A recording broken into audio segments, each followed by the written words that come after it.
आपने कभी सोचा है जो आप अब सब कुछ देख पा रहे हो, ये जीवन आया कहाँ से है?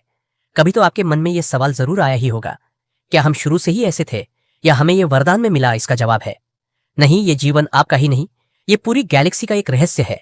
ये इंसान आज जो इतनी तरक्की अपनी बुद्धि और क्षमता से कर पा रहा है, ये खरबों करोड़ों सालों का विकास है। लेकिन सवाल ये भी उठता है कि ये जो जीवन है, ये कहीं बाहर से आया या फिर ये पृथ्वी पर ही पनपा? इतना सब कुछ हुआ कैसे दोस्तों? सवाल तो बहुत से है। इनसे जुड़े हैं कई छुपे हुए रहस्य, तो वीडियो को अंत तक जरूर देखना और चैनल को सब्सक्राइब कर ले। तो वीडियो को शुरू करते हैं। लाइफ दुनिया की एक ऐसी उपलब्धि है जो दुनिया के हर एक कोने में है। आज इस पृथ्वी पर मानस यानी कि हम इंसान बहुत बुद्धिमान है। ये इससे ही पता चल रहा है कि अगर कोई जीव भोजन के लिए लड़ रहा है तो हम इंसान आज मंगल ग्रह पर रहने का सपना देख रहे हैं। वैज्ञानिकों का मानना है कि पृथ्वी पर जीवन होना वो सिर्फ एक घटना थी जो कि 4 अरब साल पहले घटी थी। हमने इतने सालों में इतना सब विकास कैसे किया, चलिए आपको समझाते हैं। इंसान आज जो इतने आविष्कार कर रहा है, आज हमारे पास सब कुछ है। आसान भाषा में कहे तो आज इंसान सबसे ताकतवर जीव है दोस्तों। हमारा विकास काफी रोमांचक और कठिनाइयों से भरा रहा है दोस्तों। आज हम आपको इस वीडियो में वक्त से पीछे लेके जाएंगे, जब ये दुनिया महज एक आग का गोला था, और कैसे हम जीवन की शुरुआत से लेकर आज तक इतने बुद्धिमान बन पाए। तो आपके सवालों का जवाब खोजने चलते हैं वक्त में 4 अरब साल पहले, जब पृथ्वी सिर्फ एक आग का गोला था। हर जगह बस लावा था, चारों तरह बस मिट्टी और गैस के बदलों ने पृथ्वी को चारों ओर से ढक रखा था। इसे ऐसे देखकर लग तो नहीं रहा था कि आगे जाकर यहाँ इतने विकसित जीव होंगे। वैज्ञानिकों के द्वारा इस बीच पृथ्वी पर जीवन का जन्म हुआ, लेकिन ये जीवन आया कहाँ से? इसका जवाब तो वैज्ञानिकों के पास नहीं। कुछ वैज्ञानिक मानते हैं कि जीवन किसी उल्का पिंड के साथ किसी गैलेक्सी से आया था, और कुछ लोग मानते हैं कि जीवन पृथ्वी पर पानी के अलग अलग रासायनिकों के मिलने से अपने आप ही पैदा हुआ था। लेकिन थ्योरिस्ट को माने तो इस जीव के बीज ने पृथ्वी के पानी में सिंगल सेल्स के रूप में जन्म लिया था, और हमारी साइकोलॉजी के अनुसार पहला जीव पानी से ही हुआ था, और सिंगल सेल्स ही हमारा पूर्वज है। और उस समय पृथ्वी पर जीवन का सबसे पहला बीज, इस सेल्स में डीएनए कोड और जानकारियां थी। इस जानकारी को बीज इस सेल्स से बाहर भेज सकते थे। लगभग 50 करोड़ साल तक जीवन इन्हीं सेल में बना रहा। अब से करीब 3.5 करोड़ साल पहले इस सेल ने अपने जैसे दिखने वाले और सेल बनाना शुरू कर दिया था, और खुद की बहुत सारी कॉपी बना डाली। ये एक अनोखी घटना थी। सेल के बस कॉपी बनाने से जीवन फिर विकास की ओर बढ़ने लगा था। ये सेल एक और नई जानकारी को बनाने लग गए थे। अगर ये सेल ऐसा ना करते तो जीवन शायद कभी शुरू ही ना हुआ होता। 2 करोड़ साल तक ऐसा ही चलता रहा। पुराने सेल नए सेल को बना रहे थे, जिनके जीन्स में और ज्यादा डेवलपमेंट होने लगी। तब एक घटना घटी, जब सेल ने आपस में जुड़कर एक नए सेल का निर्माण करना शुरू कर दिया, जिससे उन सेल की जीन्स कंबाइन होकर अपने ही जैसे सेल बनाने लगी। जिन सेल्स में अब एक नहीं 2 तरह की इंफॉर्मेशन थी, जिसके बाद ऐसा ही होते रहा। इन सेल में म्यूटेशंस होने लगे, जिससे सेलर्स मल्टी ऑर्गन पलपने लगा, जिससे धीरे धीरे डेवलप होने लगा। जीन्स इंफॉर्मेशन ट्रांसफर से ये और भी ज्यादा विकसित होते गए, जिस वजह से पानी में नए प्रकार के जंतु बन गए, जिनमें एक प्रजाति के जीव हमारे पूर्वज थे, पानी में बस 3 इंच लंबे वाटर वार्म, जो कि अभी पूरी तरह से अंधे हैं, और इन्हें प्रकाश को देखने की जरूरत अभी तक नहीं लगी, जिस वजह से प्रकृति ने इन्हें देखने के लिए आंखें नहीं दी। लेकिन अब समय आ चुका था। अपने आप को खतरे से बचाने के लिए इन्हें आंखों को विकसित करना है, जिसने विकसित करने में इनसे 2 करोड़ साल का वक्त लगा, जिससे ऐसी सेल्स बन पाए जिससे ये प्रकाश को देख पाए। अब ये पहली ये रंगीन दुनिया को देख पा रहे थे, क्योंकि हमारे पूर्वजों की आंखें बन चुकी थी। अब इन्हें जरूरत थी कि ये जो कुछ भी देख रहे हैं, इस इंफॉर्मेशन को स्टोर करने के लिए दिमाग, जो इनकी आंखों के पीछे एक छोटा सा दिमाग विकसित होता गया।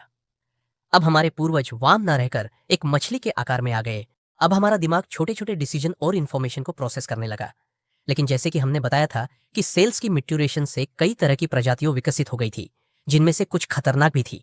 ऐसे कि खतरनाक प्रजातियां शिकार करने लगी थी। अब हमें जिंदा रहने के लिए इन खतरनाक जीवों से बचना होगा। हमने विकसित होकर अपनी चमड़ी को बहुत कठोर कर लिया, जिससे हम सर्वाइव कर सके। लेकिन शिकारी भी विकसित हो रहे थे, जिनसे बचने के लिए हमने पानी के ऊपर वाले हिस्से में रहना शुरू कर दिया। लेकिन ऊपर पानी में ऑक्सीजन की मात्रा कम थी। हमें अपने आप को बचाने के लिए अभी कुछ 375 मिलियन साल पहले हमने कुछ ऐसा किया जो कि किसी जीव ने नहीं किया। हमने ऑक्सीजन की कमी के चलते अपना मुंह पानी से बाहर निकाला, और जो हम हवा ले रहे, जिसके कारण अब हमने शरीर में नए ऑर्गन यानी कि फेफड़ों का विकास हुआ। अब हम पानी और जमीन दोनों पर ही रहने लगे थे। अब हम हवा और पानी दोनों में ही सांस ले सकते थे। अभी से 365 मिलियन साल पहले हमने पृथ्वी पर एक नई दुनिया देखी।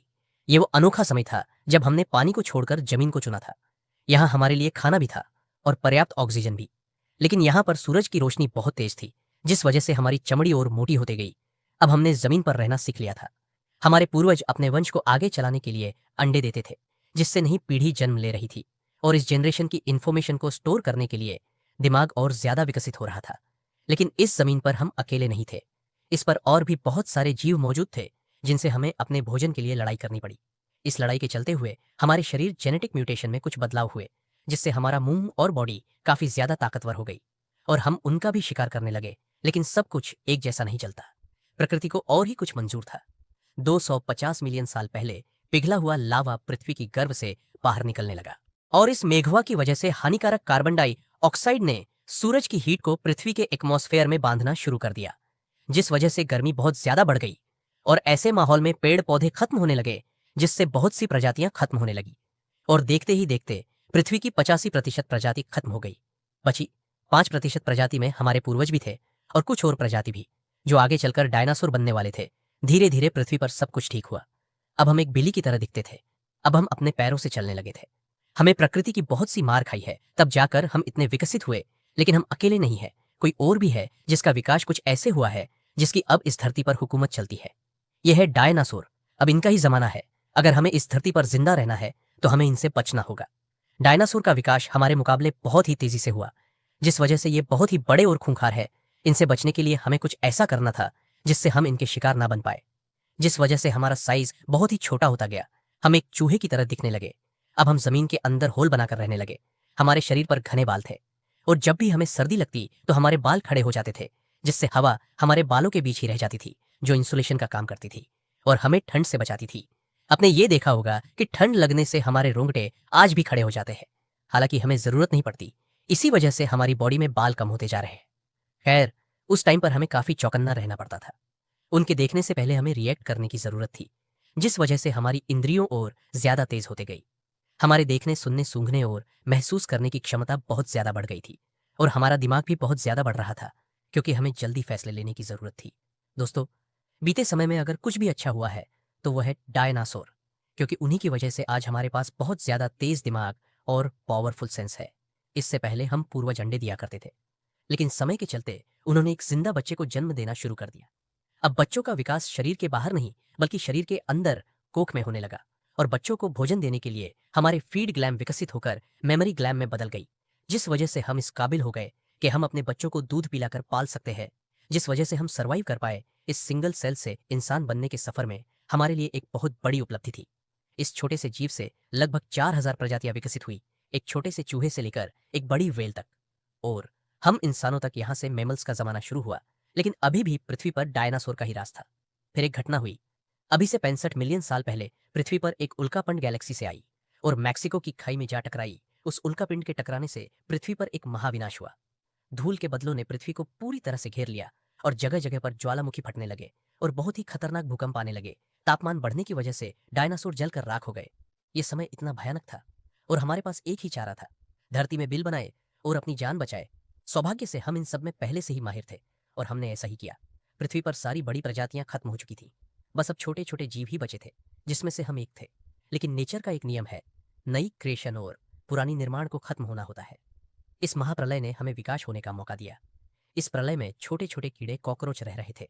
अब हम सरवाइव करने के लिए इन्हें ही खाते थे। हमारे पूर्वज ने खुद को आगे बढ़ाया और खुद को जिंदा रखा। आज हम धरती पर है तो इसमें बहुत बड़ा हाथ इन कॉकरोचों का भी है, जिनको खाकर हमारे पूर्वज जिंदा रहे।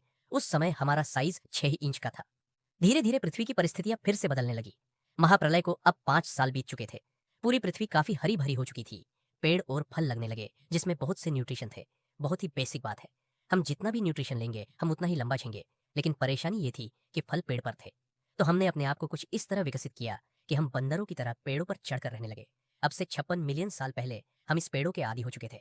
अब हमें जमीन से कोई भी लेना देना नहीं था। लेकिन आपको तो पता ही है, जीवन इतना आसान कहा। आने वाले 10 सालों में पृथ्वी का टेम्परेचर बदलने लगा और जंगल सूखते गए और छोटे होने लगे, जिस वजह से खाने की कमी होने लगी। ऐसे में हमने सर्वाइव करने से हमारी पूंछ गायब होते गई, हमारे हाथ और पैर और ज्यादा लंबे होते गए, जिससे हम हमेशा पेड़ों की डालियों से चिपके रहते थे। हम पृथ्वी के माहौल के हिसाब से ढलते गए। लेकिन पृथ्वी का बदलाव यही नहीं रुका। अफ्रीका और अरबियक टेक्टोनिक प्लेट खींचने लगी, जिससे ईस्ट अफ्रीकन विस्ट वैली का निर्माण हुआ और इसके किनारे पर 3.5 हजार किलोमीटर लंबी पर्वतमालाएं बनी। कभी इंडियन ओशन से लाके बादल पानी बरसाते थे, लेकिन उन बदलों को ये पहाड़ रोक रहे थे, जिस वजह से अफ्रीका के उस इलाके में सूखा पड़ने लगा था। सारे संसाधन खत्म होने लगे थे, लेकिन हमारे पूर्वज अफ्रीका के उसी हिस्से में फंसे थे। अब हमने खुद को बचाने के लिए पेड़ को छोड़ने का फैसला लिया। अभी लगभग 4.4 मिलियन साल पहले हम पेड़ों से नीचे उतरकर भोजन की तलाश में निकले। अभी हम 4 फीट लंबे तो और हमारा दिमाग एक संतरे के जितना था। अब जो भी पेड़ थे वो काफी दूर दूर मौजूद थे। तभी हमने कुछ ऐसा किया कि हम अब 2 पैरों पर चलना सीख गए, जिस वजह से अब हमारे हाथ अब आजाद थे, जिससे हम अब नीचे खड़े होकर पेड़ से फल तोड़ लेते थे। जिस वजह से हमारी ऊर्जा इस्तेमाल नहीं हो रही थी। आने वाले 1.2 मिलियन साल तक हमारा विकास होता रहा और हमारा शरीर कुछ इस तरह से विकसित हुआ कि हम 2 पैरों पर और तेज भागने लगे और हम आसानी से खाना पानी खोजने लगे। लेकिन 2 पैरों पर चलने की वजह से बच्चे पैदा करने में कठिनाई आने लगी, जिस वजह पूरी तरह विकसित बच्चे को जन्म देना आसान नहीं था। फिर सेल्स मैट्यूरेशन के चलते हमने ऐसे बच्चे को जन्म देना शुरू किया जो समय से पहले ही पैदा हो जाया करते थे। माँ की कोख में जो भी जरूरी विकास होना होता वो हो जाता और बाकी का विकास जन्म के बाद होता। आपने देखा ही होगा, हम इंसान एक ऐसी प्रजाति है जिनके बच्चे जन्म लेने के बाद भी कमजोर होते हैं, जिनको अपने पैरों पर चलने में महीनों लग जाते हैं और माँ को अपने बच्चों को सालों तक दूध पिलाकर पालना पड़ता है। लेकिन आप देखेंगे कि जानवरों में ऐसा नहीं होता, उनका बच्चा जन्म लेते ही चलने लगता था। अभी 3.2 मिलियन साल पहले हम अपने 2 पैरों पे ही चलते थे, लेकिन हमें जंगली जानवरों से बहुत ज्यादा खतरा था और हम जंगली जानवरों से तेज भी नहीं भाग सकते थे। लेकिन हम अपनी बुद्धि के दम पर उनसे बच तो सकते ही थे। हम अपनी बुद्धि का इस्तेमाल करके लगातार बचते रहे और समय के साथ हमारा दिमाग और ज्यादा बड़ा होता गया। अभी से 2.3 मिलियन साल पहले हमारा दिमाग पहले से 2 गुना हो गया था और पहले हम होमो हेबलिश थे, जिन्हें हैंडीमैन भी कहा जाता था, क्योंकि इन्होंने ही सबसे पहले पत्थर के हथियार बनाए थे, जिनका उपयोग हम अपने शिकार करने के लिए किया करते थे। ऐसा हमने अपनी दिमागी क्षमता से ही किया था। ये तो बस शुरुआत थी, अभी तो बहुत कुछ बनाया जाना बाकी था। समय के साथ इन पत्थर के हथियारों को इस्तेमाल करते गए, उतना ही इन्हें पकड़ने के लिए हमारा अंगूठा विकसित होता गया, जिससे हमारी पकड़ मजबूत हो जाए। और आज भी जीवन में अंगूठे का बहुत उपयोग है। आप बिना अंगूठे के कोई भी काम नहीं कर सकते, मानो हम अधूरे ही है। क्रमिक विकास चलता रहा और आज से 1.8 मिलियन साल पहले हम होमो इरेक्टस बने और अब हम हंटर बन चुके थे। हम खुद ही शिकार करने लगे और साथ मिलकर ही खाने लगे। फिर एक दिन आसमान में बिजली की वजह से जंगल में आग लगी, जिसमें कई जीव मारे गए, लेकिन ये आग हमें ठंड से बचा रही थी और जो जीव आग में जलकर मरे थे तो हमने पहली बार पका हुआ मांस खाया, जो कि हमें बहुत ही अच्छा लगा, जो कि खाने में भी आसान था और पचाने में भी आसान था। तब हमने आग को जलाना सीखा। ये खोज हमारी दुनिया को बदलने वाली थी, क्योंकि प्रकृति की शक्ति अब हमारे पास थी। आग हमें दूसरे जानवरों से सुरक्षित रखती थी और ठंड से भी बचाती थी। और सबसे बड़ी बात, हम पक्का हुआ मांस खाने लगे, जिससे हमें ना हो खाने में ऊर्जा लगानी पड़ी और ना ही पचाने में। ये सारी ऊर्जा हमारे दिमाग को बहुत ज्यादा बड़ा और होशियार बना रही थी। लेकिन अभी भी हम एक दूसरे से कम्युनिकेट नहीं कर पा रहे थे, जिस वजह से एक दूसरे को समझ पाना मुश्किल था। लेकिन सेल्स मैट्यूरेशन ने हमारी जरूरत के हिसाब से हमारी गले को, मसल्स को बदल दिया, जिससे हम तरह तरह की आवाजें निकालने लगे। अब हम बोलकर एक दूसरे को समझा सकते थे। अभी से 4 अरब साल पहले सिंगल सेल्स से सर्वाइवल की जंग लड़ते हुए विकास क्रम से सबसे आगे आकर इस पृथ्वी का सबसे बुद्धिमान जीव हम बन पाए। हम मनुष्य, हमने पशुओं को पालना सीखा, खेती करना सीखा, हजारों आविष्कार के चांद पर पहुंचे, मंगल पर जाने की तैयारी कर रहे हैं। हम यही नहीं रुक रहे हैं। आप रोज एक नई आधुनिक टेक्नोलॉजी की खोज सुनते ही होंगे। इतना सब हमने 4 अरब सालों में सीख पाया है और अभी भी सफर जारी है। लेकिन कभी आपने ये सोचा, जिस धरती पर रह रहे हैं, ये कैसे इस लायक बन पाई कि ये जीवन को पाल सके? अगर आप ये जानते हैं तो कमेंट में जरूर बताएं। अगर आपको वीडियो अच्छी लगी तो लाइक करें और चैनल को सब्सक्राइब जरूर करें, ताकि आपको हमारी वीडियो सबसे पहले मिल सके।